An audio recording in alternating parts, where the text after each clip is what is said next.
Jadi kalau menurut kalian ya, relationship, hubungan yang sehat itu seperti apa? Tapi ini nggak yang melulu soal suami istri atau pasangan, tapi lebih ke pertemanan, persahabatan. Yang sehat itu seperti apa? Kalau secara umum dulu ya, hubungan yang betul. sehat itu kayak maksudnya ya intinya saling respect, tidak saling menuntut, nggak maksain kehendak, Jadi apa adanya ya.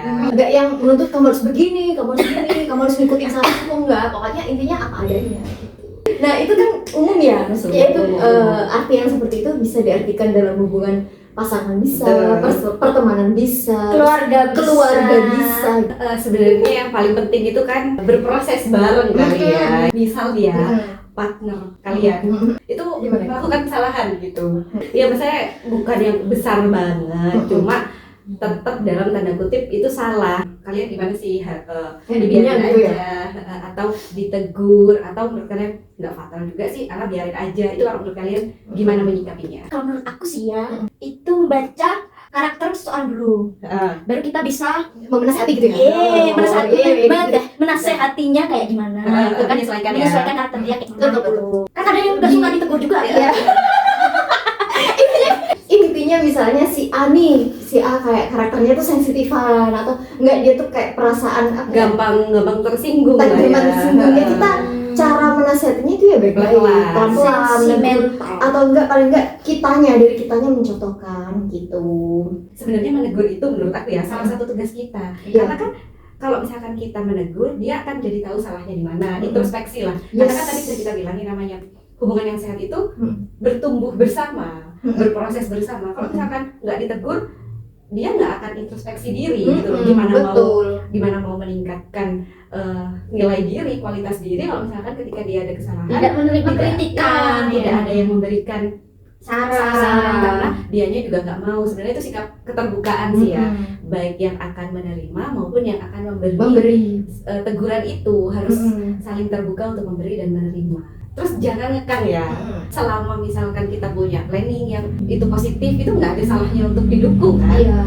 Sebuah relationship yang langgeng, yang bisa menjalani hubungan yang sampai belasan tahun, puluhan tahun, itu karena mereka di antara keduanya ini tidak ada saling menuntut. Iya. Menuntut dalam hal apapun ya, misalnya kayak kamu harus ke rumahku, aku harus main ke rumahmu kayak gitu, atau enggak ditarget nih, misalnya aku yang harus ngechat kamu duluan, kamu yang harus ngechat aku duluan gitu.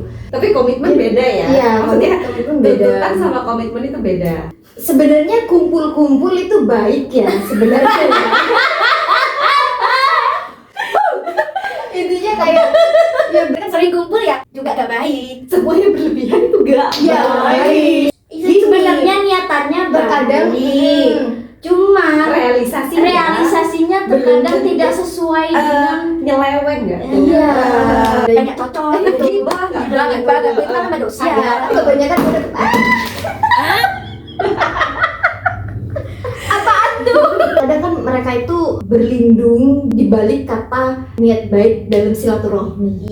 Tapi terkadang realisasi silaturahminya itu berbeda dengan niatnya. Nah, itu kan juga membuat hubungan semakin lama juga semakin toksik ya, kalau misalnya niatnya benar tapi realisasinya salah. Niatnya menjalin silaturahmi, tapi jatuhnya ke kegiatan yang nggak berfaedah. Sebagian besar ya, walaupun nggak semua. Iya, sebagian besar. Selain itu, keluarin banyak budget nggak sih? Iya. Kalau yang tidak penting gitu loh, tidak betul. Nah, jadi kalau misalnya ada salah satu anggota yang merasa kayak nggak nyaman dengan yang pengeluaran seperti itu, akhirnya mereka merasa kayak terbebani. Nah, itu toksik sih, itu bukan hubungan yang sehat ya. Bukan hubungan dengan merasa terbebani, akhirnya mereka sedikit perlahan-lahan untuk nggak ikut kumpul. Ya. Akhirnya apa? Kalau sudah lama-lama merasa terbebani, nggak ikut kumpul, ya akhirnya ujung-ujungnya putus silaturahminya.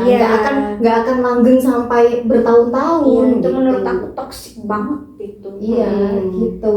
Dimulai dari niatnya pengen silaturahmi, tapi ujung-ujungnya ngebebani orang. Kita nggak pernah tahu ya pengeluarannya orang kayak gimana. Iya, kemampuan tiap orang juga berbeda-beda kan. Kondisi ekonominya berbeda, keperluannya berbeda-beda. Kalau ketemu tiap hari lebih kemungkinan untuk beda pendapat, kemungkinan untuk kayak aduh bosan itu akan lebih tinggi. Gimana ya, kayak nggak ada kangen-kangennya sih. Kangen nggak tuh? Iya kan. Maksudnya kayak udah sebulan nih gak ketemu, ya aku mau cerita ini mau cerita ini. Iya. Nah, Jadi ada lebih bersemangat gitu Bener. kan. Pada akhirnya cerita yang diceritakan itu bermanfaat. Iya. Kalau sering bukan ujungnya bergibah. bukan ujungnya bergibah. Kalau keseringan bertemu, kadang kita udah nggak nemu topik lagi, akhirnya akhirnya kayak mencari-cari gitu loh. yang nggak penting dan Sampai bermanfaat. Iya.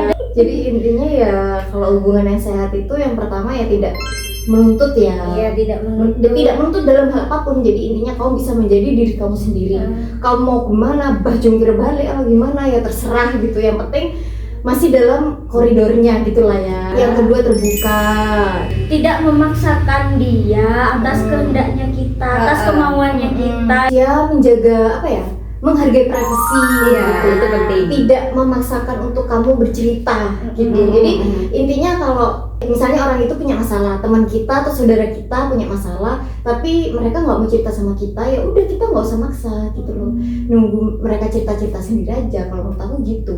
Kalau misalkan dia merasa memang belum waktunya cerita gitu, Iya. jangan dipaksakan. Jangan dipaksa. Karena kan itu haknya dia. Beri ruang gitu. Iya. Ya.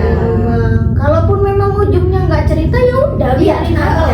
Ujungnya nggak cerita ya Karena udah. itu hak dia. Kalaupun dia ceritanya sama orang lain, nggak cerita sama kita, Jangan udah, tersinggung. jangan tersinggung gitu. Itu bukan berarti kamu nggak berarti buat Iya. dia.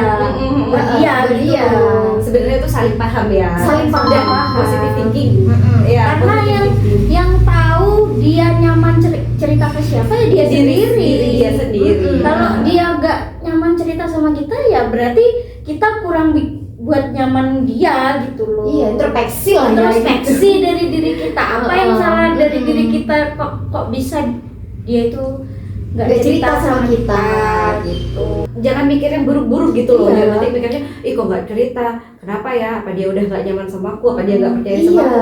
Mending buang pikiran itu gitu. Itu Terus hanya kamu akan mutusin menguras silaturahmi energi. gitu, Iya. nggak juga. Hanya karena merasa gengsi. Oh, Gengsi. dia lo nggak hubungi aku, ngapain aku Dia hubungi dia lo gak butuh aku. Nggak Iya. gitu sih. Padahal kondisinya belum tentu seperti itu. Mungkin dia betul. masih butuh waktu untuk nenangin diri dulu. Belajar untuk berhusnuzon. Iya. Yes. Iya, itu penting loh. Jangan Makasih. negatif thinking ya. Iya, apapun loh ya. Apapun itu. Karena itu juga akan menguras energi kita nggak sih? Menguras energi. Iya kan. Kalau kamu sudah mulai bernegatif thinking, mending cari aktivitas lain. Iya, betul. Biar kita nggak semakin masuk ke pikirannya nggak bagus Nah, tadi. itu pikiran yang kita bikin sendiri gak sih? Jangan overthinking yang sangat tidak bermanfaat. Tidak bermanfaat. Dan itu nggak sih lagi, Apalagi? maksudnya jangan segan untuk minta maaf misalkan ada Iya. apa-apa, jangan gengsi gitu Jangan loh. gengsi. Betul, jangan gengsi untuk bilang, maaf ya tadi soalnya gini. Betul. Pernah dengar gak sih sebenarnya ketika kita memaafkan orang lain, pada dasarnya itu kita juga memaafkan diri kita sendiri loh. Iya. Iya kan? Memaafkan Berdamai dengan diri sendiri ya. berdamai dengan diri kita yang mungkin di luar sana ada kondisi yang tidak sesuai, kita mencoba berdamai, memaafkan yang sudah lewat. Iya. Jadi biar kita tuh kayak lebih tenang gitu. Iya. Jadi kita memaafkan tuh bukan hanya untuk orang lain, tapi juga Tapi untuk diri kita sendiri. sendiri.